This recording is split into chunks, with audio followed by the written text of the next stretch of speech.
Alhamdulillahi Rabbil Alameen. Nahmaduhu wa nasta'inuhu wa nu'minu bihi wa natawakkalu alayhi.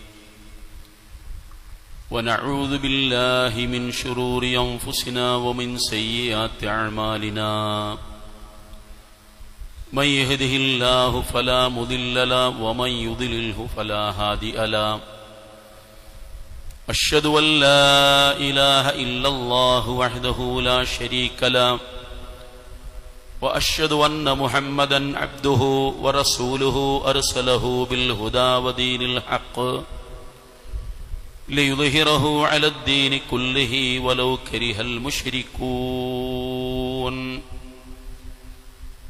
اللهم صل على محمد وعلى آل محمد كما صليت على إبراهيم وعلى آل إبراهيم وبارك على محمد وعلى آل محمد كما باركت على إبراهيم وعلى آل إبراهيم إنك حميد مجيد.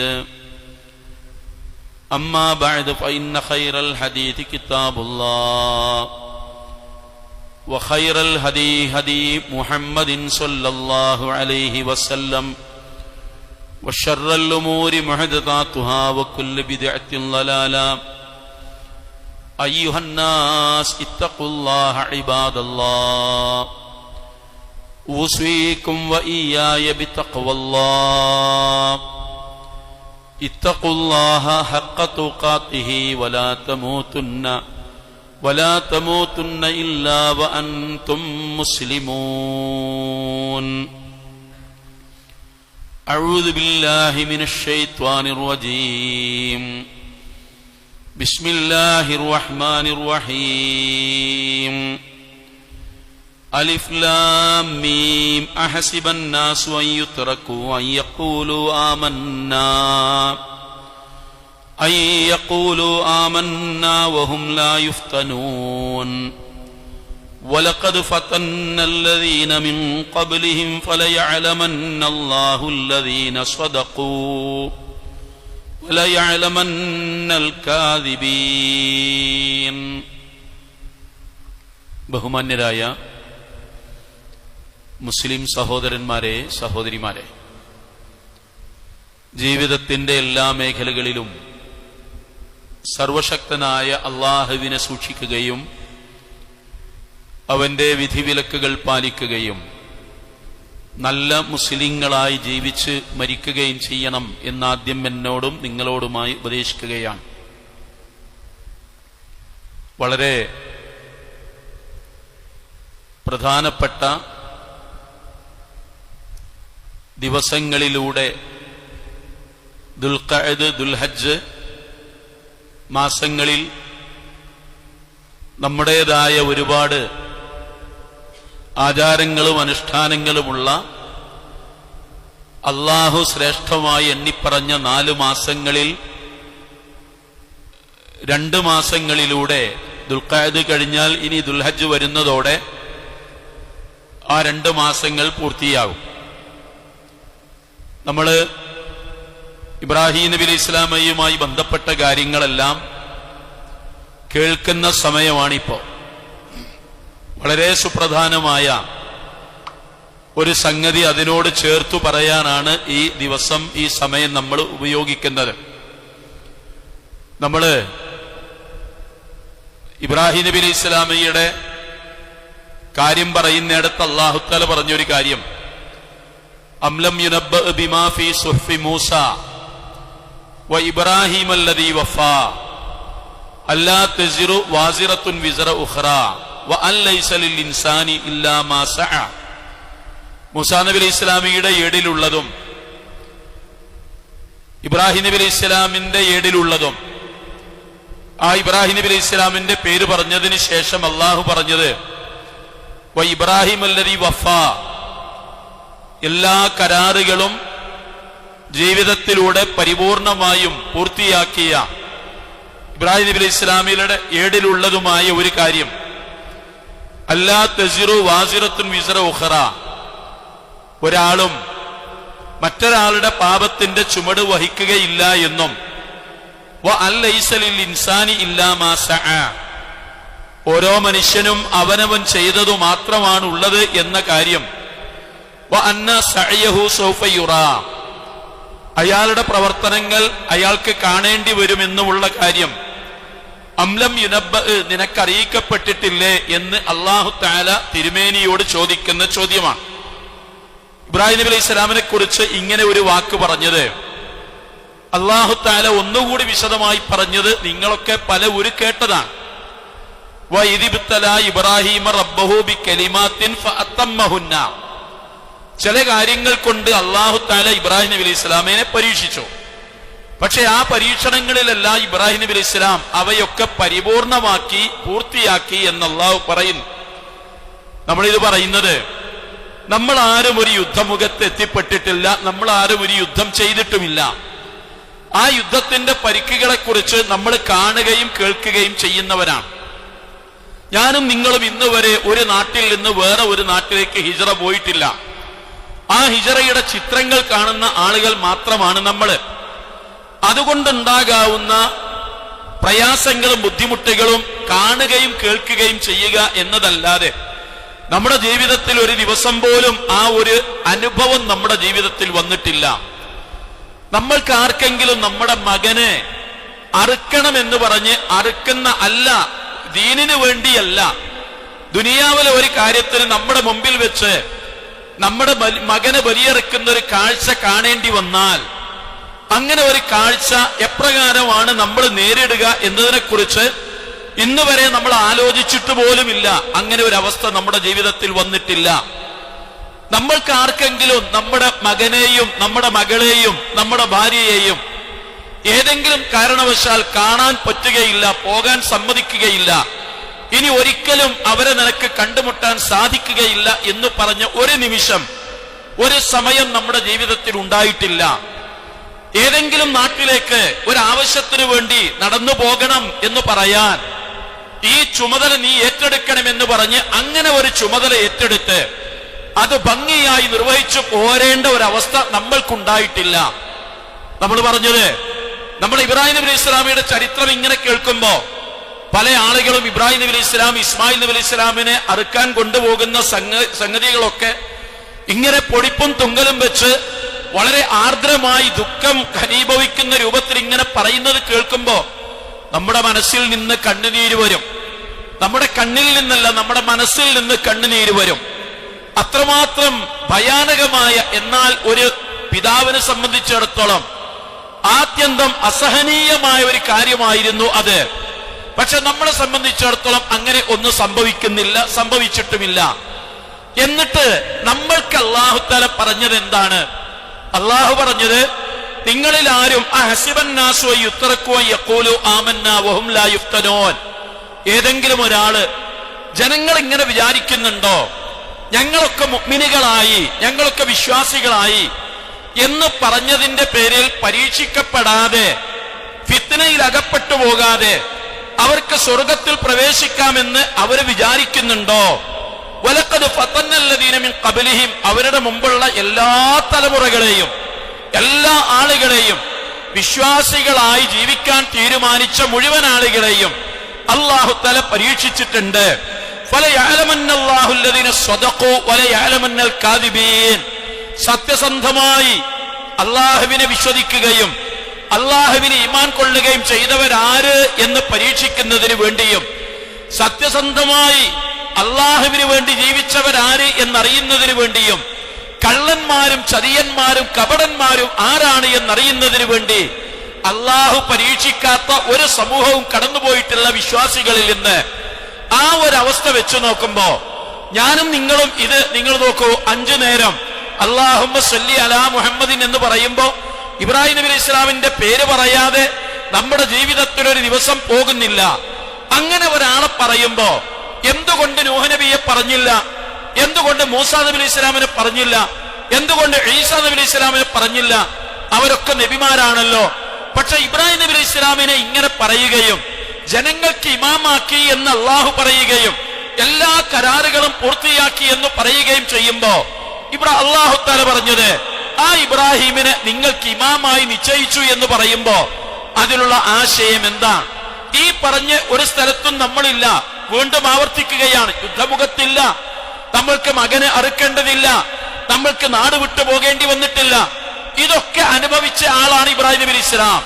എന്നിട്ട് ആ ഇബ്രാഹിം നബി അലൈഹി സ്വലാം അള്ളാഹുവിനോടൊരു പരാതി പറഞ്ഞ, അള്ളാഹുവിനോട് കരഞ്ഞ്, അള്ളാഹുവേ മതിയായില്ലേ, നിനക്ക് മതിയായില്ലേ, എന്നെ പരീക്ഷിച്ച് എന്നെ ഇങ്ങനെ കഷ്ടപ്പെടുത്തിയിട്ട് മതിയായില്ലേ എന്നൊരു ചോദ്യം ആ നാവുകളിൽ നിന്ന് വന്നിട്ടില്ല.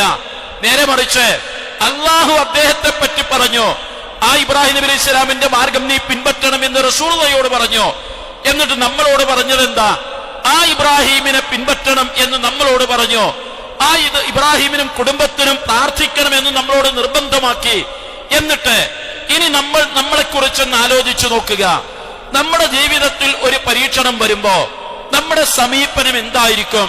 ആ സമയത്ത് അള്ളാഹുവിന്റെ പ്രവാചകനായ ഇബ്രാഹിം നബി അലൈഹി സ്വലാമിനെ നമ്മൾ ആരെങ്കിലും സ്മരിക്കുമോ? നമ്മൾ ആ സമയത്ത് സ്വീകരിക്കുന്ന സമീപനം എന്തായിരിക്കും? ഓരോരുത്തരും ആലോചിക്കണം.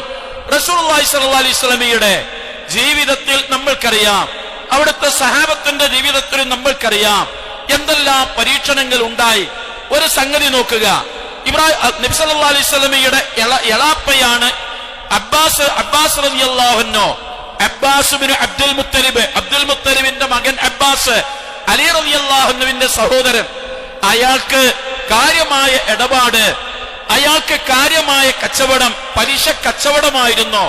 കൊടുക്കുന്നു, നന്നായി പലിശ വാങ്ങി ഭുജിക്കുന്നു, ഇതൊരു ജീവിത രീതിയായി സ്വീകരിച്ചയാളാണ്. അയാളുടെ ഈ കച്ചവടം ഇസ്ലാമിലെ അവസാനത്തെ നിയമമിറങ്ങുന്നത് പലിശയുമായി ബന്ധപ്പെട്ടതാണ്.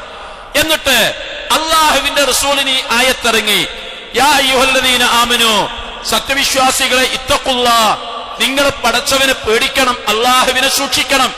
വദറൂ മാ ബഖിയ മിന റിബാ, പലിശയുടെ എല്ലാ അവശിഷ്ടങ്ങളും നിങ്ങൾ ഒഴിവാക്കണം. ഇൻ കുൻതും മുഅ്മിനീൻ, നിങ്ങൾ വിശ്വാസികളാണെങ്കിൽ എന്ന് പറഞ്ഞ് അള്ളാഹു ആയത്ത് അവതരിപ്പിച്ചു. ഈ അവതരിക്കുന്ന സമയത്ത് അള്ളാഹുവിന്റെ റസൂൽ മക്കയിലാണ്. പ്രവാചക തിരുമേനി നബി സല്ലല്ലാഹു അലൈഹി വസല്ലമ ഇത് ആളുകളോട് വിളംബരം ചെയ്യാൻ പോകുന്നു. ഇസ്ലാമിലെ അവസാനത്തെ നിയമം ആയത്തായി അവതരിപ്പിച്ചത് ഇതാണ് എന്ന് പണ്ഡിതന്മാർ പറയുന്നു. ഇതുമായി ബന്ധപ്പെട്ടിട്ടാണ് അവസാനത്തെ ആയത്ത് വരുന്നത്. എന്നിട്ട് നബി സല്ലല്ലാഹു അലൈഹി വസല്ലമ ഇങ്ങനെ ഒരു പ്രഖ്യാപിക്കുന്ന സമയമുണ്ടായി. അവിടുന്ന് പറഞ്ഞു, എല്ലാ അവശിഷ്ടങ്ങളും ഇതോടുകൂടെ അവസാനിച്ചു. നിങ്ങൾ കൊടുത്ത മുതലുകൾ നിങ്ങൾക്ക് തിരിച്ചു വാങ്ങാം, വേറെ ഒന്നും നിങ്ങൾക്ക് തിരിച്ചു വാങ്ങാൻ പാടില്ല. ഇവിടെ നിങ്ങൾ നോക്കണം, ലക്ഷോപലക്ഷം ദിർഹമുകളും ദീനാറുകളും വരാനുള്ള ആള് അബ്ബാസ് ഇത് മുന്നിൽ നിന്ന് കേൾക്കുന്നു. എന്നിട്ട് റസൂലുള്ളാഹ് അങ്ങോട്ടും ഇങ്ങോട്ടും തിരിയാതെ മറിയാതെ ഒരൊറ്റ പ്രഖ്യാപനമാണ്, ഈ ഇടപാടുകളിൽ അള്ളാഹുവിന്റെ ആയത്തിന്റെ അടിസ്ഥാനത്തിൽ തീരുമാനിക്കപ്പെടുന്ന ഒന്നാമത്തെ കാര്യം, എന്റെ എളാപ്പയായ അബ്ബാസിന്റെ ഇടപാടുകൾ അവസാനിപ്പിക്കുകയാണ്. ഇനി ആരും അദ്ദേഹത്തിന് കൊടുക്കേണ്ടതില്ല, ഇനി ആർക്കും അദ്ദേഹത്തിന് ഈ ഇടപാട് നടത്തുകയുമില്ല. അദ്ദേഹത്തിന്റെ മൂലധനം നിങ്ങൾക്ക് അദ്ദേഹത്തിന് തിരിച്ചു കൊടുക്കാം. ഇത് പറയുമ്പോ മുമ്പിലിരിക്കുന്ന അബ്ബാസ് ലക്ഷോപലക്ഷം കാശ് കിട്ടാനുണ്ട്. അയാൾക്ക് പ്രവാചകന്റെ വായ പൊത്തി പറയാമായിരുന്നു, ഒരല്പ സാവകാശം തരൂ, ഒരല്പം സമയം തരൂ എന്ന് പറയാമായിരുന്നു. അള്ളാഹുവിന്റെ റസൂലിന്റെ ആ വാക്കിന്റെ മുമ്പിൽ, അള്ളാഹുവിന്റെ ആയത്തോതി പറയുന്നതിന് മുമ്പിൽ അബ്ബാസിന്റെ ചരിത്രത്തിൽ പറയുന്നത്, അദ്ദേഹം അങ്ങോട്ടും ഇങ്ങോട്ടും ഇങ്ങനെ നടന്നു, തലതാട്ടി നടന്നു. അദ്ദേഹം പിടിച്ചു വെക്കുകയാണ്, മനസ്സിനെ പിടിച്ചു വെക്കുകയാണ്. അബ്ബാസേ, അടങ്ങ്, ഇനി കുതറാൻ പാടില്ല, ചാടാൻ പാടില്ല, നിയന്ത്രിച്ചു നിൽക്ക്. അള്ളാഹുവിന്റെ ആയത്താണ് മുഹമ്മദ് ഈ ഓതിത്തരുന്നത്. അതോടുകൂടെ ആ പരിപാടി അവസാനിച്ചു. ഇതൊരു ചില്ലറ കാര്യമല്ല, വലിയ വരുമാനമുള്ള, സാമ്പത്തികമായി നന്നായി ഇഷ്ടം പോലെ സമ്പാദിച്ചു വെച്ചിട്ടുള്ള ഒരാളെ ഉദാഹരണമായി റസൂലുള്ളാഹി പേരെടുത്തു പറയുകയാണ്. അവിടെ പതറുകയല്ല, പിടിച്ചു നിൽക്കുന്നു. ഇതാണ് സാമ്പത്തികമായി ഒരാൾക്കൊരു പരീക്ഷണം വരുമ്പോ അയാൾ ഇബ്രാഹിം നബി അലൈഹി സ്വലാമിനെ ആലോചിക്കുന്നുണ്ടോ? ഇല്ലല്ലോ. അള്ളാഹുവിനെ ആലോചിച്ച് ഇതാണ് ഇബ്രാഹിം നബി അലൈഹി സ്വലാമയിൽ നമ്മൾക്കുള്ള മാതൃക എന്ന് പറയാൻ കരുത്തുള്ള ആളുകൾ ആരാണ്? റസൂലുള്ളാഹി സ്വല്ലല്ലാഹു അലൈഹി വസല്ലമയുടെ അടുത്ത് ഒരു ക്രിസ്ത്യാനി വന്നു. അയാൾ റസൂലുള്ളാഹിയുടെ അടുത്ത് വന്ന് ഇസ്ലാം സ്വീകരിച്ചു. ഇസ്ലാം സ്വീകരിച്ചതിന് ശേഷം പ്രവാചകന്റെ കൂടെ ഏതാനും ദിവസങ്ങൾ കഴിച്ചുകൂട്ടി അയാൾ തിരിച്ചുപോയി. തിരിച്ചുപോയതിനു ശേഷം അയാളുടെ കണ്ണിന്റെ കാഴ്ച നഷ്ടപ്പെട്ടുപോയി. ആ സമയത്ത് അയാളുടെ കൂടെ ഉണ്ടായിരുന്ന ആളുകൾ പറഞ്ഞു, ഇപ്പൊ എന്തായി? ഇസ്ലാം സ്വീകരിക്കുന്നതിന് മുമ്പ് നിന്റെ 2 കണ്ണുകൾക്കും വെളിച്ചമുണ്ടായിരുന്നു, ഇപ്പൊ നിന്റെ 2 കണ്ണുകളും കെട്ടുപോയല്ലോ. അതുകൊണ്ട് നീ ഒന്ന് ആലോചിച്ചു നോക്ക്. അയാള് നേരെ നബി സല്ലല്ലാഹു അലൈഹി വസല്ലമയുടെ അടുത്ത് വന്നു. പ്രവാചകനോട് പറഞ്ഞു, മുഹമ്മദേ, വിളിക്കുന്നത് നോക്കണം, യാ റസൂലുള്ളാഹി എന്നല്ല, മുഹമ്മദേ, ഞാൻ ഇസ്ലാം സ്വീകരിക്കുന്നതിന് മുമ്പ് എനിക്ക് നല്ല കാഴ്ചയുണ്ടായിരുന്നു, ഇപ്പൊ എന്റെ 2 കണ്ണുകൾക്കും കാഴ്ചയില്ലാതെയായി, അതുകൊണ്ട് ഞാൻ തിരിച്ചു പോവുകയാണ്. അല്ലാഹു തആല ഈ കാര്യത്തെക്കുറിച്ച് പറഞ്ഞൊരു സംഗതി ഉണ്ട്. അല്ലാഹു തആല പറഞ്ഞത്, വമിനൻ നാസി മൻ യഅ്ബുദുല്ലാഹ അലാ ഹർഫിൻ, ഒരറ്റത്ത് നിന്ന് അല്ലാഹുവിനെ ആരാധിക്കുന്ന ആളുകളുണ്ട്. അവർക്ക് വല്ല നന്മയും കൈവന്നു കഴിഞ്ഞാൽ അവരതുകൊണ്ട് തൃപ്തിപ്പെടും. അവർക്ക് വല്ല പ്രയാസവും വന്നാലോ ഇൻഖലബ അലാ അഖ്ബൈഹിന, അയാൾ വന്ന പാട്ടിന് അയാൾ തിരിച്ചു പോകുമെന്നാണ് അല്ലാഹു പറഞ്ഞത്. ഇത് നമ്മുടെ ജീവിതത്തിൽ വരുന്ന പ്രശ്നങ്ങളെ കുറിച്ച് ആലോചിച്ചു നോക്കൂ. ഈ 2 സംഗതികൾ, ഇതിൽ ഒന്നാമത്തത് സാമ്പത്തികമാണ്, രണ്ടാമത്തത് ശാരീരികമാണ്. അയാള് തിരിച്ചുപോയി. ഈ ക്രിസ്ത്യാനിയായി തിരിച്ചുപോയി. അയാൾ തിരിച്ചു ചെന്നതിന് ശേഷം അയാളുടെ നാട്ടിൽ വെച്ച് മതിലിടിഞ്ഞു വീണ് അയാൾ എന്നേക്കുമായി ഈ ദുനിയാവിൽ നിന്ന് പോയി. ഖസിറത് ദുനിയാ വൽ ആഖിറ, ദുനിയാവ് അയാൾക്ക് നഷ്ടപ്പെട്ടു, പരലോകവും അയാൾക്ക് നഷ്ടപ്പെട്ടു പോയി. പറഞ്ഞു വന്നത്, വീണ്ടും ആവർത്തിക്കുകയാണ്, നമ്മൾ യുദ്ധമുഖത്തെത്തിയിട്ടില്ല, നമ്മൾ പാലായനത്തിന്റെ വക്കത്തെത്തിയിട്ടില്ല. നമ്മൾക്ക് വന്ന പരീക്ഷണങ്ങൾ ജീവിതത്തിലേതാണ്. അവിടെ നമ്മുടെ നിലപാട് എന്തായിരുന്നു? നമ്മൾ ഏത് നിലപാടാണ് സ്വീകരിച്ചത്? അള്ളാഹു പറഞ്ഞ നിലപാടാണോ? അള്ളാഹു വിരോധിച്ച നിലപാടാണോ?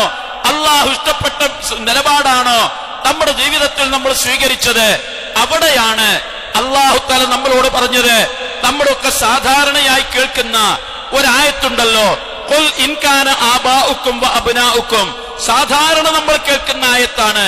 ഖുൽ ഇൻ കാന ആബാഉക്കും വ അബ്നാഉക്കും, അല്ല, നിങ്ങളുടെ പിതാക്കന്മാർ, മാതാപിതാക്കന്മാർ, വ അബ്നാഉക്കും, നിങ്ങളുടെ എല്ലാവരുടെയും മക്കള്, വ ഇഖ്വാനുക്കും, നിങ്ങളുടെ എല്ലാവരുടെയും സഹോദരന്മാർ, വ അസ്വാജുക്കും, നിങ്ങളുടെ എല്ലാവരുടെയും ഇണകൾ, വ അശീറത്തുക്കും, നിങ്ങളുടെ എല്ലാവരുടെയും ബന്ധുക്കളും കുടുംബങ്ങളും, വ അംവാലുൻ, നിങ്ങളുടെ ധനങ്ങളും, ഇഖ്തറഫ്തുമൂഹാ, നിങ്ങൾ നഷ്ടപ്പെട്ട് കുറവ് വരും എന്ന് വിചാരിക്കുന്ന നിങ്ങളുടെ ധനം, വ തിജാറത്തുൻ തഖ്ശൗന കസാദഹാ, നശിച്ചു പോകും എന്ന് നിങ്ങൾ പേടിക്കുന്ന നിങ്ങളുടെ കച്ചവടം, വ മസാകിന തർലൗനഹാ, നിങ്ങൾ ഏറ്റവും ഇഷ്ടപ്പെടുന്ന നിങ്ങളുടെ ഭവനങ്ങൾ. അല്ലാഹു പറഞ്ഞത് ശരിക്ക് കേൾക്കുക, അഹബ്ബ ഇലൈക്കും മിനല്ലാഹി വറസൂലിഹി, അല്ലാഹുവിനേക്കാളും അവന്റെ റസൂലിനേക്കാളും, വ ജിഹാദിൻ ഫീ സബീലിഹി, അല്ലാഹുവിന്റെ മാർഗത്തിൽ പരിശ്രമിക്കുന്നതിലേറെ, ജിഹാദ് നടത്തുന്നതിലേറെ നിങ്ങൾക്കിഷ്ടം ഇവയോടാണെങ്കിൽ ഫതറബ്ബസൂ, നിങ്ങൾ കാത്തിരുന്നു കൊള്ളുക, നിങ്ങൾ പ്രതീക്ഷിക്കുക, ഹത്താ യഅതിയല്ലാഹു ബിഅംരിഹി, അല്ലാഹു അവന്റെ കൽപ്പനയുമായി വരുന്നത് വരെ. വല്ലാഹു ലാ യഹ്ദിൽ ഖൗമൽ ഫാസിഖീൻ, അധർമ്മികളായ തെമ്മാടികളായ ആളുകളെ അല്ലാഹു ഇഷ്ടപ്പെടുന്നില്ല. ഇവിടെ വളരെ പ്രധാനപ്പെട്ട ഒരു ചോദ്യമുണ്ട്. ആ ചോദ്യം എന്താണ്? നമ്മുടെ മാതാപിതാക്കൾ അല്ലാഹുവിനെതിരെ പറഞ്ഞാൽ, റസൂലുള്ളാഹി പറഞ്ഞതിനെതിരെ പറഞ്ഞാൽ അത് അനുസരിക്കാൻ ഒരു മകൻ ബാധ്യസ്ഥനാണോ? അല്ല. നമ്മുടെ ഭാര്യ ഇസ്ലാമിനെതിരായി സംസാരിച്ചാൽ, ഇസ്ലാമിക വിരുദ്ധമായി പറഞ്ഞാൽ, ചെയ്താൽ അത് പറഞ്ഞു കൊടുക്കേണ്ട ബാധ്യത നമ്മുടേതാണ്.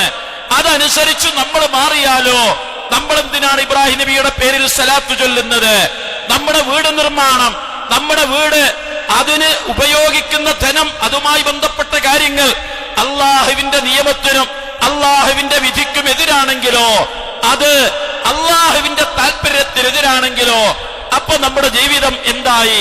നമ്മുടെ മാതാപിതാക്കളായി, സഹോദരന്മാരായി, മക്കളായി, കച്ചവടമായി, നമ്മുടെ ഇടപാടുകളെ ഒക്കെ വെച്ചിട്ട് അള്ളാഹു പറയുന്നത്, നിങ്ങൾക്കിഷ്ടം അള്ളാഹുവിനേക്കാളേറെ, അവന്റെ റസൂലിനേക്കാളേറെ, അവന്റെ മാർഗത്തിൽ ജിഹാദ് ചെയ്യുന്നതിനേക്കാളേറെ ഇവരെയൊക്കെയാണ് നിങ്ങൾക്കിഷ്ടമെങ്കിൽ അള്ളാഹുവിന്റെ ശിക്ഷയെ കാത്തുകൊള്ളുക. ഇത് വെറുതെ പറഞ്ഞതല്ല. അള്ളാഹു പറഞ്ഞു, വജാഹിദു ഫില്ലാഹി ഹഖ്ഖ ജിഹാദിഹി. ഇബ്രാഹിം നബി ഇസ്ലാമിന്റെ പേര് പറയുന്ന ഒരു സമയം നോക്കുക. വജാഹിദു ഫില്ലാഹി ഹഖ്ഖ ജിഹാദിഹി. പടച്ചവന്റെ മാർഗത്തിൽ നന്നായി നിങ്ങൾ പരിശ്രമിക്കണം, നന്നായി നിങ്ങൾ പരിശ്രമിക്കണം. അള്ളാഹു പറയാണ് ഹഖ്ഖ ജിഹാദിഹി. എങ്ങനെയൊക്കെയാണോ ബാധ്യതകളും കടമകളും ഉള്ളത് അതിനനുസരിച്ച് പടച്ചവന്റെ മാർഗത്തിൽ നിങ്ങൾ പരിശ്രമിക്കണം. മില്ലത്ത അബീക്കും ഇബ്രാഹിം, അത് ഇബ്രാഹിമിന്റെ മാർഗമാണത്. വമാ ജഅല അലൈക്കും ഫിദ്ദീനി മിൻ ഹറജിൻ, നിങ്ങൾക്ക് മതപരമായി ജീവിക്കുന്നതിൽ ഒരു പ്രയാസവും അല്ലാഹു ഉണ്ടാക്കിയിട്ടില്ല.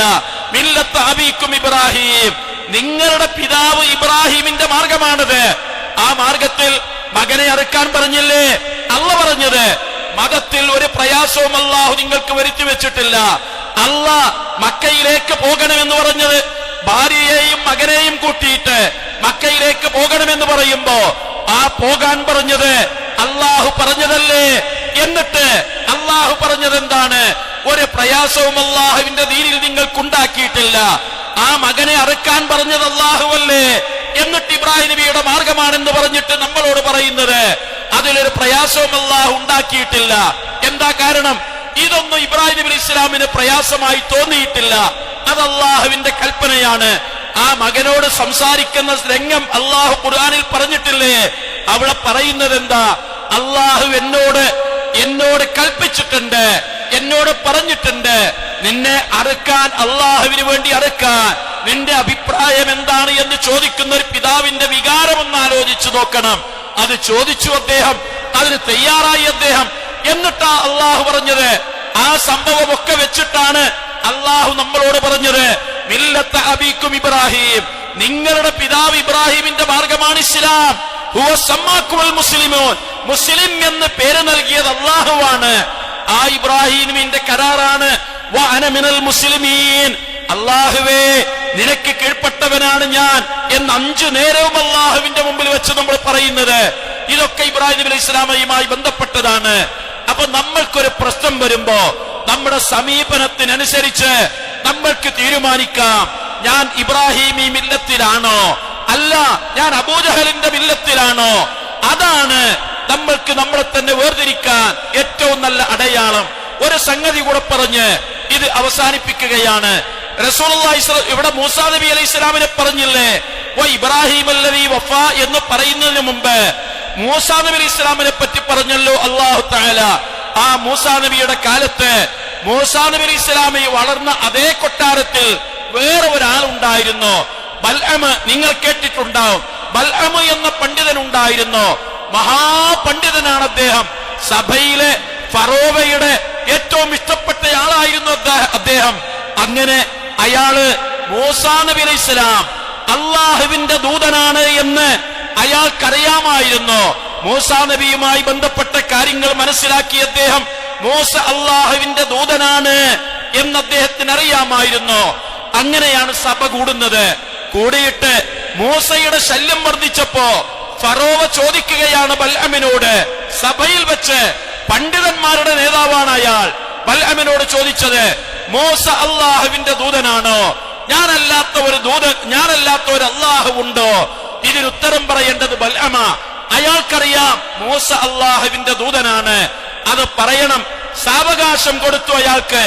സാവകാശം കൊടുത്ത് പിറ്റേ ദിവസം സഭ കൂടി മൂസ അള്ളാഹുവിന്റെ ദൂതനാണോ അല്ലേ എന്ന് പറയാനുള്ള ബാധ്യത മുഖ്യ പുരോഹിതന് കൊടുക്കുമ്പോ അയാൾ വീട്ടിലേക്ക്, കൊട്ടാരത്തിൽ താമസിക്കുന്ന സ്ഥലത്തേക്ക്, എല്ലാ സുഖ സൗകര്യങ്ങളുമുള്ള സ്ഥലത്തേക്ക് അയാളുടെ ഭാര്യയുടെ അടുത്തേക്ക് ചെല്ലുന്നു. ആലോചിക്കണം, അള്ളാഹു നേരത്തെ പറഞ്ഞ ആയത്ത് ഇതൊന്ന് ചേർത്ത് നോക്കണം. അയാളോട് ഭാര്യ പറഞ്ഞത്, നിങ്ങൾ എന്ത് വിഡ്ഢിത്തരമാണ് ഈ പറയുന്നത്? മൂസ അള്ളാഹുവിന്റെ ദൂതനാണെന്ന് പറഞ്ഞാൽ നഷ്ടപ്പെട്ടു പോകുന്നത് ഈ കൊട്ടാര സമാനമായ ജീവിതമാണ്. ഞാൻ ഈ രാജ്യത്തെ രാജ്ഞിയെ പോലെയാണ് ജീവിക്കുന്നത്. എന്റെ ഈ സുഖ സൗകര്യം, നിങ്ങളുടെ സുഖ സൗകര്യം, നമ്മുടെ മക്കൾക്ക് തലമുറകളോളം ജീവിക്കാൻ ആവശ്യമായ സുഖ സൗകര്യം, ഇതൊക്കെ ഉപേക്ഷിക്കാനാണോ നിങ്ങൾ തീരുമാനിക്കുന്നത്? ഇവിടെ ഈ പണ്ഡിതന്റെ അവസ്ഥ നിങ്ങൾ ആലോചിക്കണം. ഭാര്യ പറയുന്നു, നിങ്ങൾ മൂസ കള്ളനാണ് എന്ന് പറയണം. അയാളുടെ മനസ്സ് അയാളോട് പറയുന്നു, മൂസ സത്യമായും പ്രവാചകനാണ്. ഏതാ തീരുമാനിക്കേണ്ടത്? സഭ കൂടി ആ ദിവസം ഫറോവ ഈ ബൽഅമിനോട് ചോദിക്കുന്നത്, മൂസ ആരാണ്? നീ പറയ്. അയാളോട് എഴുന്നേറ്റ് നിൽക്കാൻ പറഞ്ഞു. പണ്ഡിതന്മാരുടെ നേതാവായ അയാൾ എഴുന്നേറ്റ് പറഞ്ഞു, മൂസ കദ്ദാബുൻ, മൂസ പെരുംകള്ളനാണ്, അയാൾ നുണയനാണ്, അയാൾ പ്രവാചകനല്ല. അയാൾക്ക് ഈ ദുനിയാവിൽ കിട്ടിയത് എന്താണെന്നറിയുമോ? കൊട്ടാരം, പട്ടമശി സ്ഥാനമാകുന്ന അതേ അളവിലുള്ള സ്ഥാനം ഭാര്യയ്ക്ക് കിട്ടി, സുഖസമ്പൂർണമായ ജീവിതം കിട്ടി. അതേസമയം അതേ കൊട്ടാരത്തില് ആസിയ റളിയല്ലാഹു അൻഹയ്ക്ക് കിട്ടിയതെന്താ? ആസിയ റളിയല്ലാഹു അൻഹയെ ആ ദുഷ്ടനായ ഫറോവ എന്ന മനുഷ്യൻ സ്വന്തം കുന്തം കൊണ്ട് കുത്തി എന്നേക്കുമായി ലോകത്ത് നിന്ന് അവസാനിപ്പിക്കുമ്പോ അള്ളാഹുവിനോട് ആസിയ അലൈഹിസ്സലാം പ്രാർത്ഥിച്ചത് എന്താണ് എന്ന് ഖുർആൻ പറയുന്നുണ്ട്. റബ്ബിമിനിലി ഇൻദക ബൈതൻ ഫിൽ ജന്ന, പടച്ചവനെ സ്വർഗ്ഗത്തിൽ എനിക്കൊരു വീട് വേണം, അതിനാണ് ഞാൻ നിന്നോട് പ്രാർത്ഥിക്കുന്നത് എന്ന് പറഞ്ഞ് ഈ ലോകത്ത് നിന്ന് ഷഹീദത്തായി മരണപ്പെട്ടു പോയ ആസിയ ബീവിയും അതേ കൊട്ടാരത്തിലുള്ള പെണ്ണായിരുന്നു എന്ന് നമ്മൾ അറിയണം. ഇവിടെ അള്ളാഹു ചോദിക്കുന്ന ചോദ്യം നമ്മൾ പറഞ്ഞല്ലോ, നിങ്ങളുടെ മാതാപിതാക്കളെക്കാളേറെ, നിങ്ങളുടെ മക്കളെക്കാളേറെ, നിങ്ങളുടെ വീടിനേക്കാളേറെ, നിങ്ങളുടെ കച്ചവടത്തെക്കാളേറെ, നിങ്ങളുടെ സഹോദരന്മാരെക്കാളേറെ, നിങ്ങളുടെ ഇടപാടുകളെക്കാളേറെ അള്ളാഹുവിനെയും അവന്റെ റസൂലിനെയും അല്ല നിങ്ങൾ ഇഷ്ടപ്പെടുന്നതെങ്കിൽ, അവന്റെ മാർഗത്തിൽ പരിശ്രമിച്ചു ജീവിക്കുന്നതിനെ അല്ല നിങ്ങൾ ഇഷ്ടപ്പെടുന്നതെങ്കിൽ, അള്ളാഹുവിന്റെ ഫതറബ്ബസൂ, നിങ്ങൾ കാത്തിരുന്നു കൊള്ളുക എന്നത് പടച്ചവൻ പറഞ്ഞതാണ്. ഇതിലാണ് നമ്മൾ ഓരോരുത്തരും ആലോചിക്കേണ്ടത്. ഞാൻ അങ്ങനെ ആയിട്ടുണ്ടോ? എനിക്കങ്ങനെ ആകാൻ സാധിക്കുന്നുണ്ടോ? അതാണ് ഇബ്രാഹിമി മില്ലത്ത്. അങ്ങനെ ആവാൻ വേണ്ടിയിട്ടാണ് നമ്മൾ ഓരോരുത്തരും ആലോചിക്കേണ്ടതും ചിന്തിക്കേണ്ടതും പഠിക്കേണ്ടതും മനസ്സിലാക്കേണ്ടതും. ഇബ്രാഹിം എന്ന പേര് കേൾക്കുമ്പോ ഒരൊറ്റ വട്ടമായി ആ ചരിത്രം മുഴുവൻ നമ്മുടെ മനസ്സിലേക്ക് വരുന്നുണ്ട്. ആ ത്യാഗത്തിനോളം വരുന്ന ഒരു ത്യാഗം ദുനിയാവിൽ ആരും ഒരു മനുഷ്യനും ഏറ്റെടുത്തിട്ടില്ല. അതുകൊണ്ട് ജൂതന്മാർ പറഞ്ഞു ഇബ്രാഹിം ഞങ്ങളുടെ നേതാവാ, അതുകൊണ്ട് ക്രിസ്ത്യാനികൾ പറഞ്ഞു ഞങ്ങളുടെ നേതാവാണ്. ഈ അബ്രഹാം എന്ന പേര് ബ്രാഹ്മണന്മാർ ഇബ്രാഹിമിന്റെ പിൻഗാമികളാണ് എന്ന് പറയുന്ന ചരിത്രകാരന്മാരുണ്ടായത്. അവര് അദ്ദേഹവുമായി ബന്ധപ്പെട്ട ചില ആചാരങ്ങൾ ഇപ്പോഴും അനുഷ്ഠിക്കുന്നു എന്നതുകൊണ്ടാണ് പറഞ്ഞു വന്നത്. എല്ലാവർക്കും ഇബ്രാഹിമിനെ നേതാവായി വേണം. അത് അദ്ദേഹത്തിന്റെ പൗരുഷം കൊണ്ടല്ല, സൗന്ദര്യം കൊണ്ടല്ല, തറവാടിന്റെ വലുപ്പം കൊണ്ടല്ല, അദ്ദേഹത്തിന്റെ ശാരീരികമായി സൗകുമാര്യം കൊണ്ടല്ല. അള്ളാഹുവിനെ കുറിച്ച് പടച്ചവന്റെ അടുത്തേക്ക് എല്ലാ കരാറുകളും പൂർത്തിയാക്കി അള്ളാഹുവിലേക്ക് മടങ്ങിപ്പോയ ഒരേ ഒരാൾ. അള്ളാഹു പറഞ്ഞതാണത്, നമ്മൾ പറയുകയല്ല. എല്ലാ കരാറുകളും പൂർത്തിയാക്കി അള്ളാഹുവിലേക്ക് ചെന്ന ഇബ്രാഹിം നബി അലൈഹിസ്സലാം, ആ ഇബ്രാഹിമിനെ നമ്മൾ ഓർക്കേണ്ടത് നമ്മുടെ ജീവിതത്തിലെ പരീക്ഷണങ്ങൾ വരുമ്പോ നമ്മൾ ഏത് നിലപാടുകൾ സ്വീകരിക്കുന്നു എന്നിടത്താണ്. അള്ളാഹുവിനോട് പ്രാർത്ഥിക്കുകയും ഇത് നിരന്തരം നമ്മൾ തന്നെ സ്വയം ഇങ്ങനെ ആലോചിച്ചു കൊണ്ടിരിക്കുകയും ഓരോ സംഗതികളിലും പടച്ചവനെ, ഇബ്രാഹിം നബി അലൈഹി സ്വലാമിന്റെ പേര് പറയുന്നയാളാണല്ലോ ഞാൻ, അദ്ദേഹത്തിന്റെ കുടുംബത്തിന് വേണ്ടി പ്രാർത്ഥിക്കുന്നവനാണല്ലോ ഞാൻ, ബലിപെരുന്നാൾ ആഘോഷിക്കുന്നവനാണല്ലോ ഞാൻ, പക്ഷേ എനിക്ക് പിടിച്ചു നിൽക്കാൻ സാധിക്കുന്നില്ലേ എന്ന് ഓരോ കാര്യങ്ങളിലും നമ്മൾ ആലോചിക്കേണ്ടതുണ്ട്. അങ്ങനെയാണ് ഇബ്രാഹിം നബി അലൈഹി സ്വലാമിയുടെ മാതൃക പിൻപറ്റുന്നവനാവുക. അദ്ദേഹത്തെ പിന്തുടരുന്നവരാണ് ആ പ്രവാചകന്റെ അനുയായികൾ. ആ പ്രവാചകൻ കൊണ്ടുവന്നതിനെ പിന്തുടരുന്നവരാണ് എന്ന് പടച്ചവൻ പറഞ്ഞ ആ നിയമം നമ്മൾ ഓരോരുത്തരും ആലോചിക്കുക, അള്ളാഹുവിനോട് പ്രാർത്ഥിക്കുക. അള്ളാഹു നമ്മളെ സഹായിക്കുമാറാവട്ടെ.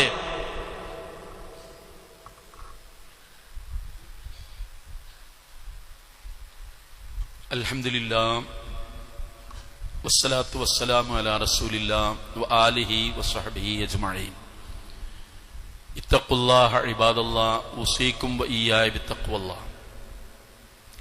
ഇത്തഖുല്ലാഹ ഹഖ്ക തുഖാതിഹി വലാ തമൂതുന്ന ഇല്ലാ വഅൻതും മുസ്ലിമൂൻ. സ്നേഹമുള്ള സഹോദരന്മാരെ, സഹോദരിമാരെ, അള്ളാഹുവിനെ സൂക്ഷിക്കണം എന്നൊരിക്കൽ കൂടെ ഉപദേശിക്കുകയാണ്. ദുൽഹജ്ജ് 1 മുതൽ 10 ദിവസം വരെ നമ്മൾ പറഞ്ഞു ദുൽഖഅദും ദുൽഹജ്ജും പവിത്രമായ മാസമാണ്.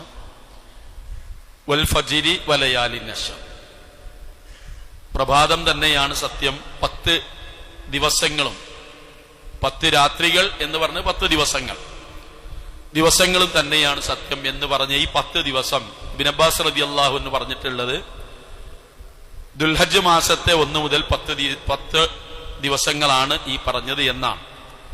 അപ്പൊ ഈ ദിവസങ്ങളിൽ കൂടുതൽ പുണ്യകർമ്മം ചെയ്യാനും ദാനധർമ്മങ്ങൾ ചെയ്യാനും അതുപോലെ തന്നെ പ്രാർത്ഥന നടത്താനും ദിക്റുകൾ ചെല്ലാനും ഒക്കെ പവിത്രമായ നല്ല ദിവസങ്ങളാണ് ഇനി വരുന്ന ദുൽഹജ്ജ് 1 മുതൽ 10 വരെയുള്ള ദിവസങ്ങൾ. അതിൽ 10 പെരുന്നാളായി വരും ചെയ്യും. എന്നാൽ ഒരു കാര്യം ആ കൂട്ടത്തിൽ ശ്രദ്ധിച്ചു മനസ്സിലാക്കണം. റസൂലുള്ളാഹി സ്വല്ലല്ലാഹി അലൈഹി വസല്ലം ദുൽഹജ്ജ് 1 മുതൽ 10 വരെ എന്ന് പറഞ്ഞാൽ 10 വരെ പറഞ്ഞാൽ 9 അടക്കം 10-ാം തീയതി പെരുന്നാളാണ്. തുടർച്ചയായി നോമ്പ് നോറ്റ ഒരൊറ്റ ഹദീസും സ്വഹീഹായി വന്നിട്ടില്ല. കാരണം ഇടക്കാലത്ത് വാട്സപ്പ് മൂല്യന്മാർ എന്ന് പറഞ്ഞിട്ടൊരു ടീം ഇറങ്ങിയിട്ട് 1 മുതൽ 10 ഒക്കെ സുന്നത്താക്കി 1 മുതൽ 10 വരെ നോക്കിയെന്ന 10 വരെ എന്നാണ് 10 അടക്കം പറയണില്ല എന്ന് മാത്രമേ ഉള്ളൂ. റസൂലുള്ള അങ്ങനെ 1 മുതൽ 10 9 അടക്കമുള്ള നോമ്പ് നബി സല്ലല്ലാഹു അലൈഹി വസല്ലം നോറ്റത് സ്ഥിരപ്പെട്ടു വന്നിട്ടില്ല. ആയിഷ ബീബി പറയണത് ഞാൻ ഇതുവരെ നബി സല്ലല്ലാഹു അലൈഹി വസല്ലം 1-ാം തീയതി മുതൽ 10 വരെ റസൂലുള്ളാഹി സ്വല്ലല്ലാഹു അലൈഹി വസല്ലം സുന്നത്ത് അനുഷ്ഠിച്ചത് ഞാൻ കണ്ടിട്ടില്ല എന്നാണ് ആയിഷ ബീബി പറഞ്ഞത്. അപ്പൊ ഇപ്പൊ ഇങ്ങനെ വാട്സപ്പ് കൂടെ ഇങ്ങനെ വരികയാണ്, പുണ്യാണ്, കൂലിയാണ്, ഭയങ്കര കൂലിയാണ്, അങ്ങനെ കൂലിയാണ്. ഇത് നമ്മൾ ഇല്ലാതെയാക്കാൻ വേണ്ടി പറയുന്നതല്ല. ഉള്ളതാണെങ്കിൽ നമുക്ക് ചെയ്യാം, ഉള്ളതാണെങ്കിൽ ചെയ്യാം. അല്ലാത്ത ഒരുപാട് പുണ്യകർമ്മങ്ങൾ, ദിക്റുകൾ, പ്രാർത്ഥനകളൊക്കെ ശ്രേഷ്ഠമായ ദിവസമാണ്. റസൂൽ സല്ലല്ലാഹു അലൈഹി വസല്ലമയിൽ നിന്ന് വന്നത് ഒരാള് അള്ളാന്റെ മാർഗത്തിലെല്ലാം ത്യജിച്ച് യുദ്ധത്തിന് പോയി. അയാള് ആ യുദ്ധത്തിൽ കിട്ടേണ്ടത് എല്ലാ കൂലിയുമായി തിരിച്ചു വരുന്നവനെ കഴിഞ്ഞാൽ പിന്നീട് ദുൽഹജ്ജിൽ ചെയ്യുന്ന പുണ്യങ്ങൾക്ക് അത്ര പ്രതിഫലമുണ്ട് എന്നാണ്. അപ്പം നല്ല ദിവസങ്ങളാണ് ഈ വരുന്നത്. ആ കാര്യം എല്ലാവരും ശ്രദ്ധിക്കുക. ഉദ്ഹിയ്യത്തിന് കൂടിയിട്ടുള്ള ആളുകള് ദുൽഹജ്ജ് 1 മുതൽ അറവ് വരെ എന്നാണോ അറുക്കുന്നത് വരെ നിങ്ങൾക്കറിയുന്ന കാര്യം അതുകൊണ്ടാണ് ഈ ഹദീസും ആയത്തൊന്നും പറയാതെ ഇത് പറയുന്നത്. ആ അറുക്കുന്ന സമയം വരെ അവരുടെ താടിയോ മുടിയോ നഖോ ഒക്കെ വെട്ടാതിരിക്കുക. വെട്ടിയാല് അതുകൊണ്ട് കൂലി നഷ്ടപ്പെടുന്നില്ല. പക്ഷേ വെട്ടാതിരിക്കൽ സുന്നത്താണ്, കളയാതിരിക്കൽ സുന്നത്താണ്. ആരെങ്കിലും കളഞ്ഞാൽ അത് ഹറാമാന്ന് ആരും ബാധിക്കാൻ നിൽക്കണ്ട. അതുകൊണ്ട് ഒന്നും വരൂല. നബി സല്ലല്ലാഹു അലൈഹി വസല്ലമയുടെ ആ സുന്നത്ത് നമ്മൾ പരമാവധി നടപ്പാക്കണം. താടിയും മുടിയും നഖമൊക്കെ നിർത്തുക. അതിന് മുമ്പ് 1-ാം തീയതി ആകുന്നതിന് മുമ്പ് അതൊക്കെ കളഞ്ഞ് വൃത്തിയാക്കി വെച്ചാൽ പിന്നെ ആ പ്രശ്നം വരൂല. അതുകൊണ്ട് ആ കാര്യം എല്ലാം ശ്രദ്ധിക്കാം. ഉദ്ഹിയ്യത്തിന് കൂടാൻ ഞാൻ കൂടുതൽ പറയല്ല. നമ്മുടെ കയ്യിലൊക്കെ ഫോണുണ്ട്, എല്ലാവരുടെ കയ്യിലും ഫോണുണ്ട്. ഐഫോണിന്റെ വില ചുരുങ്ങിയത് 25,000, 35,000, 40,000. പിന്നെ അവിടുന്ന് പോവുകയാണ്. മിക്കവാറും ആളുകളുടെ കയ്യിലൊക്കെ ഈ വിലയേറിയ ഫോണുണ്ട്. ഒരോഹരിക്ക് 35,000 റുപ്യ ഉണ്ടാവില്ല. ഒരാക്ഷേപം പറയല്ല കേട്ടോ, സ്വന്തം ആലോചിക്കാൻ വേണ്ടി പറയണം. സ്വന്തം ആലോചിക്കുക. ഈ പറഞ്ഞ മാതിരി ഇപ്പൊ നമ്മൾ പറഞ്ഞ വിഷയതാണ്. നമുക്കൊരു പ്രശ്നം വരുമ്പോൾ നമ്മുടെ സമീപനം എന്താണ്? 14-ാമത്തത് 15-ാമത്തെ അടുത്ത വേർഷം വരികയാണ് ഓരോ ഫോണിന്റെയും. അപ്പൊ ഇത് പഴയതായി തോന്നി ഉടനെ നമ്മൾ 2 ലക്ഷം കൊടുത്ത് വാങ്ങാണ്, 1.5 ലക്ഷം. അല്ല, നമ്മൾ ഇപ്രാവശ്യം ഉദയത്തിന് നടക്കണ്ടേ? എവിടുന്ന അപ്പൊ അതിന് പൈസ? പെരപ്പണിക്ക് തന്നെ അതിന്റെ വാതിൽ വാങ്ങാനും മറ്റേ ഇതിനൊക്കെ. അതാ നമ്മൾ പറഞ്ഞത്, നിങ്ങൾ സ്നേഹിക്കുന്ന നിങ്ങളുടെ വീടിനേക്കാളും ഏറെ അള്ളാനെയും അള്ളാന്റെ റസൂലിനെയും ഇഷ്ടപ്പെടണം എന്നല്ല പറയാ. അപ്പൊ നമ്മൾ പെരപ്പണി പറഞ്ഞുകൊണ്ട് ഒഴിവാകുക. സ്ഥലക്കച്ചവടം നടത്തിയിട്ട് അതിന് കുറച്ചും കൂടി പൈസ ബാക്കി കൊടുക്കാണ്ട് പറഞ്ഞിട്ട് ഒഴിവാകുക. ഒക്കെ ദുനിയാവ് വെച്ചിട്ടാണ് ഒഴിവാകണത്. അതാണ് ഇതിലെ പ്രശ്നം. അപ്പൊ ഇത് ഒരാളോട് ഇജ്ജെന്താ കൂടാത്തത് ചോദിക്കാനല്ലത് പറയണത്, സ്വന്തം ആലോചിക്കാനാണ്. ആ ആലോചന നമുക്ക് ഒരുപാട് കാര്യങ്ങൾ മാറ്റിത്തരും. നല്ലോണം ആലോചിക്കുമ്പോ അതിനനുസരിച്ച് നമ്മുടെ തഖ്വ കൂടും. അത് ആലോചിക്കാതെ അതിനൊന്നും ഇപ്പൊ ആവൂല എന്ന് വിചാരിച്ചു. 2-ാമത്തെ കാര്യം, ഇപ്പം ഇത് കഴിഞ്ഞാൽ ഹജ്ജിനുള്ള വിളംബരം വരും. ഈ ഹജ്ജ് കഴിഞ്ഞാൽ മെയ് മാസത്തോടു കൂടി വിളംബരം വരും. ഹജ്ജ് ചെയ്യാത്ത ആളുകൾ, കുട്ടീനെ കെട്ടിക്കാതൊക്കെ മറ്റേ മറിച്ച് അങ്ങനെ ഒന്നും ഒരു കാരണമല്ല, പോകാൻ സാധിക്കുന്ന ആളുകൾ അതിനുള്ള ഒരുക്കങ്ങൾ മാനസികമായിട്ട് ഈ ഹജ്ജ് കഴിഞ്ഞാൽ ഉടനെ കാര്യങ്ങൾ വരും. അപ്പൊ അതുമായിട്ട് ബന്ധപ്പെട്ട അതൊക്കെ നിങ്ങളോട് ഇങ്ങനെ പറഞ്ഞതിൽ എനിക്ക് ചെറിയൊരു ചമ്മലുണ്ട്. കാരണം ഇതൊക്കെ നിങ്ങൾ കേൾക്കുന്നവരാണെങ്കിലും ഒരുപാട് ആളുകൾ, നമ്മുടെ മാത്രമുള്ള മഹല്ലുകളിൽ ഒരുപാട് സവിശേഷത ഉണ്ട്. എന്നാലും പുതിയ കുട്ടികളൊക്കെ ഈ കാര്യത്തിൽ എന്തെങ്കിലും പോരായ്മകൾ വരുത്തുന്നതിനെ കുറിച്ചുള്ള ഒരു ഉത്ബോധനമായിട്ട് ഇന്ന് കണക്കാക്കിയാൽ മതി. പോകാത്ത മക്കളെ സാമ്പത്തികമായിട്ട് ശേഷിയുള്ളവരെ അതിന് പറഞ്ഞേക്കണം. കഴിവുള്ളപ്പോഴാണ് ചെയ്യണ്ടേ, വയസ്സാകുമ്പോഴല്ല ചെയ്യണ്ടേ, കഴിവുള്ളപ്പോഴാ ചെയ്യണ്ടേ. അങ്ങനെ ഒക്കെ ആലോചിക്കേണ്ട സമയമാണിപ്പോ. എല്ലാവരും ഒളിഹ്യത്തിനെ പറ്റിയിട്ടും ആലോചിക്കുക, ഹജ്ജിന് പോണീനെ പറ്റി ആലോചിക്കുക, പോകാത്തവരെ പറ്റി പറഞ്ഞ് ഹജ്ജിന് പോണീനെ പറ്റി ആലോചിക്കുക. ഇത്തരം കാര്യങ്ങളൊക്കെ ചിന്തിക്കുക. പിന്നെ വേറൊരു കാര്യം, കഴിഞ്ഞ ആഴ്ച നിങ്ങളോട് പറഞ്ഞിരുന്നല്ലോ, നമ്മുടെ ദേവാലയ പള്ളിയുമായി ബന്ധപ്പെട്ട കാര്യം അവര് അതിന്റെ ഏകദേശം കാര്യങ്ങളൊക്കെ പൂർത്തിയാക്കിയിട്ടുണ്ട്. അത് അരുണാള് എന്നുള്ള ആൾക്കാർ ഞാൻ പറയണത്, അതിന്റെ കളക്ഷനാണ് ഇന്ന്. അപ്പം അത് വളരെ ദുർബലമായ ഒരു മഹല്ലാണ് സാമ്പത്തികമായിട്ട്, അറിയുന്നോണ്ടാണ് ഈ പറഞ്ഞത്. അവരവിടെ ഇങ്ങനെ അംഗം വെട്ടി ജീവിക്കാന്നൊക്കെ പറയില്ലേ, വളരെ യാഥാസ്ഥികരുടെ നല്ല എതിർപ്പിനെ അവഗണിച്ച് പള്ളിയും ഒക്കെ നടത്തിക്കൊണ്ടുപോവുകയാണ്. ശുഷ്കമായ ആളുകൾ മാത്രമേ അവിടെ ഇത് നടത്തിക്കൊണ്ടുപോകാനുള്ളൂ. ജുമാക്കൊക്കെ ഫുള്ളായിട്ട് ആള് വരുമെങ്കിലും അവിടെ അതിനോടുള്ള എതിർപ്പ് കുറഞ്ഞു വരുന്നുണ്ട്. അപ്പൊ അവര് കഴിഞ്ഞ തവണ നിങ്ങൾക്ക് ഓർമ്മ ഉണ്ടാവും, ആ പള്ളി ഒരു ഭാഗം ഇടിഞ്ഞു ചാടിയത് നന്നാക്കാൻ വേണ്ടിയിട്ട് നമ്മൾ ഇവിടുന്ന് കളക്ഷൻ എടുത്തിട്ടുണ്ട്. അവരിവിടെ വന്നിരുന്നു കഴിഞ്ഞ റമദാനിൽ, അതിന്റെ മുമ്പ് ഇവിടെ വന്നിരുന്നു. അത് ഇപ്പം ഏകദേശം ലെവലായി വന്നിട്ടുണ്ട്. കുറച്ച് ബാധ്യത അവർക്ക് നല്ലോണം ഉണ്ട്. അത് മുഴുവനാക്കാനും കൂടിയിട്ടാണ് ഇന്നത്തെ കളക്ഷൻ. കഴിഞ്ഞ നിങ്ങളോട് പറഞ്ഞിട്ടുണ്ടാവും. എല്ലാവരും അത് കാര്യമായിട്ട് പരിഗണിക്കുക. അവരാരും വന്നിട്ടില്ല, അത് ഇവിടെ പിരിച്ചു വെച്ചാൽ മതി എന്നാണ് അവർ പറഞ്ഞത്. അപ്പം ആ കാര്യം എല്ലാവരും ശ്രദ്ധിക്കുക. റഹ്മാനായ റബ്ബ് സത്യവിശ്വാസികളായി ജീവിച്ചു മരിക്കുന്ന ആളുകളിൽ നമ്മളെല്ലാവരെയും അവൻ ഉൾപ്പെടുത്തുമാറാവട്ടെ. കഠിനമായ പരീക്ഷണങ്ങളിൽ നിന്നും അള്ളാഹു നമ്മളെ എല്ലാവരെയും കാത്തുരക്ഷിക്കുമാറാവട്ടെ. നമ്മളെയും നമ്മുടെ കുടുംബങ്ങളെയും അള്ളാഹു അവന്റെ ജന്നാത്തുൽ ഫിർദൗസിൽ ഒരുമിച്ച് കൂട്ടുമാറാവട്ടെ. നമ്മുടെ മാതാപിതാക്കൾക്ക് അള്ളാഹു സ്വർഗം നൽകി അനുഗ്രഹിക്കുമാറാവട്ടെ. പലതരത്തിലുള്ള ബുദ്ധിമുട്ടുകളും പ്രയാസങ്ങളും രോഗങ്ങളും അവശതകളും അനുഭവിക്കുന്ന എല്ലാ ആളുകൾക്കും അള്ളാഹു തആല ആശ്വാസവും ശിഫയും പ്രദാനം ചെയ്യുമാറാവട്ടെ. നമ്മുടെ കൂട്ടത്തിൽ നിന്ന് ഹജ്ജിന് പോവുകയും പോയിക്കൊണ്ടിരിക്കുകയും ചെയ്യുന്ന എല്ലാ ആളുകൾക്കും ഹജ്ജ് നല്ല രൂപത്തിൽ നിർവഹിക്കാനുള്ള ആഫിയത്തും ആരോഗ്യവും അള്ളാഹു തആല പ്രദാനം ചെയ്യുമാറാവട്ടെ. اللهم اغفر للمؤمنين والمؤمنات والمسلمين والمسلمات الأحياء منهم والأموات إنك مجيب الدعوات يا قاضي الحاجات. اللهم أجرنا من النار، اللهم أجرنا من النار، اللهم أجرنا من النار. ربنا آتنا في الدنيا حسنة وفي الآخرة حسنة وقنا عذاب النار. ربنا تقبل منا إنك أنت السميع العليم وتب علينا إنك أنت التواب الرحيم واغفر لنا يا غافر المذنبين.